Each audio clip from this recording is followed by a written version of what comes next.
সফলতা অর্জন করতে গেলে অনেক বাধা বিপত্তি আসে, আর সেই বাধা বিপত্তির মধ্যে অনেক কষ্ট লুকিয়ে থাকে। আর এই কষ্ট পার করতে পারলে আপনি সফল হতে পারবেন।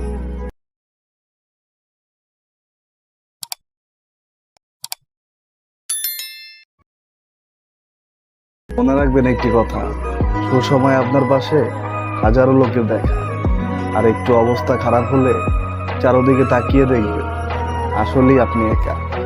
কাছ থেকে কষ্ট পাওয়া যতটা সহজ, সেই কষ্টটি কারো কাছে শেয়ার করা তার চাইতে বেশি কঠিন। সুসময় আপনার বন্ধুত্বের পরিচয় দেওয়া লোকেরা আপনার আসল বন্ধু নয়, বরং দুঃসময়ে আপনার পাশে যারা ছিল তারাই আপনার প্রকৃত বন্ধু। মানুষ যার কাছ থেকে একবার কষ্ট পায়, আসলে সেটা কষ্ট নয়, সেটা হচ্ছে জীবন থেকে পাওয়া একটা শিক্ষা। যদি কাউকে মন দিয়ে ভালোবেসে তার কাছ থেকে একই ধরনের ভালোবাসা আশা করে, তাহলে সে হচ্ছে এ পৃথিবীতে সবচেয়ে বড় বোকা।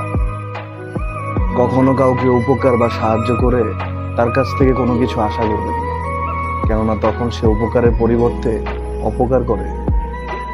কাউকে মন থেকে ভালোবেসে তার প্রতি আকৃষ্ট হবেন না, নইলে সে আপনাকে এতটাই কষ্ট দিবে যে আপনি কখনো সহ্য করতে পারবেন না। কারো প্রতি ভালোবাসার কারণে তাকে অতিরিক্ত মূল্য দিবেন, নইলে দেখতে পারবেন সময়ের চক্রে তার কাছে আপনি সবচেয়ে সস্তা। জীবনে যত কিছুই করেন, কখনো আবেগের বশবর্তী হবেন না, কেননা আবেগ আপনাকে স্বল্প সময়ে সুখ দিয়ে জীবনের সব সুখ কেড়ে নেবে।